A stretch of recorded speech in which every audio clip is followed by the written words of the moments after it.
Salut tout le monde, je vous retrouve aujourd'hui dans une nouvelle vidéo pour vous partager un crash test, donc le crash test DIY hand spinner. Je sais, j'aime beaucoup les crash tests en ce moment et celui-ci est sans roulement à billes. Si ça vous intéresse, continuez de regarder la vidéo. Pour ce DIY, vous aurez besoin d'une couverture en plastique, d'une perle à repasser, mais vous pouvez également utiliser un petit tube coupé, d'un fil de fer, épais quand même, d'une paire de ciseaux, de colle, moi j'ai pris un pistolet à colle chaude mais vous pouvez utiliser de la glu, d'un crayon de papier et d'une règle. La première chose que je viens faire, c'est tout simplement tracer la forme de mon hand spinner sur la couverture en plastique. Moi j'ai décidé de faire un hand spinner triangle comme vous l'avez vu dans l'introduction, et je suis désolée mais là en fait on voit vraiment pas sur la vidéo. Et ensuite j'ai fait un petit trou avec une aiguille, puis je suis venue l'agrandir avec mon crayon de papier pour pouvoir passer la perle à repasser à l'intérieur.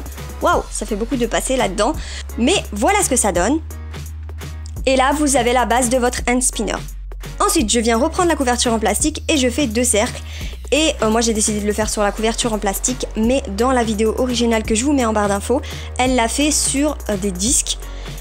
Oui, c'était des anciens disques, quelque chose comme ça. Et du coup, je coupe mes 2 petits cercles. Et en fait, ça va nous permettre de créer notre sorte de roulement à billes, mais sans roulement à billes. Vous l'avez compris, c'est ce qui va permettre au hand spinner de tourner. Ensuite, donc, quand j'ai mes 2 petits cercles, je viens prendre du fil de fer épais et je viens tout simplement voir à peu près la taille qu'il me faut. Donc, je le rentre tout simplement dans la perle et il faut que ça dépasse des 2 côtés, donc aux 2 extrémités, il faut que ça dépasse, et j'ai coupé environ à 1 cm. Vous pouvez également utiliser un cure-dent. En fait, il faut vraiment que ce soit quelque chose qui soit rond. Vous n'êtes pas forcément obligé d'utiliser un fil de fer, donc voilà. Quand j'ai coupé mon petit fil de fer, je viens tout simplement mettre de la colle sur l'extrémité, puis je viens le coller au plastique. Et là, à ce moment-là, il faut mettre pas mal de colle. Là, j'en avais pas mis beaucoup et vous le verrez par la suite ce qui va se passer. Mais voilà, vous attendez que ça sèche parce que si vous n'attendez pas que ça sèche, en fait, vous allez avoir tout qui va se démonter, on va dire. Et voilà ce que ça donne. Ensuite, quand c'est sec, vous le mettez dans le hand spinner, dans la base du hand spinner, et vous venez mettre de la colle sur le 2e cercle, puis vous venez coller l'autre extrémité du fil de fer. Je ne sais pas si vous suivez, mais voilà. Il faut faire attention à cette étape de ne pas coller la perle, parce que sinon votre hand spinner ne tournera pas. Et ensuite, comme vous avez pu le voir, de l'autre côté, ça s'est enlevé, donc j'ai dû rajouter de la colle. Voilà ce que ça donne. Et là, vous voyez que le hand spinner ne tourne pas, tout simplement parce qu'il est trop grand pour ma main. Donc là, il faut faire attention. Donc là, j'ai recoupé pour avoir un hand spinner à la taille de ma main. Donc faites bien attention à ça. Et voilà ce que ça donne au niveau du hand spinner. Et là, je le teste. Donc, il tourne. Ça, c'est clair, ça fonctionne. Mais par contre, ça ne tourne pas comme un hand spinner, c'est-à-dire que ça ne continue pas de tourner continuellement.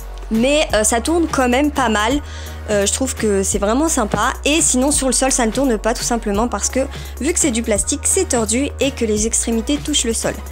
Après, le fait que ça ne tourne pas continuellement comme un hand spinner, dans la vidéo originale, elle met des sortes de bouts de disques au niveau des extrémités. Et je pense que c'est ce qui va permettre de donner un poids aux extrémités et le fait que le hand spinner puisse beaucoup tourner. Voilà, donc là j'ai essayé de faire tourner beaucoup et voilà ce que ça a donné.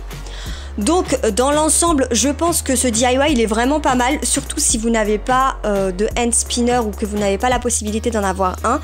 C'est un DIY à tester. Et vous pouvez faire différentes formes. D'ailleurs, je vous mets la vidéo originale en barre d'infos, elle avait fait une autre forme. N'hésitez pas à me dire si vous la testez avec les sortes de bouts de disque sur les extrémités, ça peut peut-être mieux fonctionner. J'espère que la vidéo vous aura plu, n'hésitez pas à mettre un pouce en l'air et à vous abonner si c'est le cas. N'hésitez pas à me dire en commentaire si vous avez déjà testé un DIY hand spinner. Merci d'avoir regardé la vidéo et moi je vous dis à très bientôt, bye bye.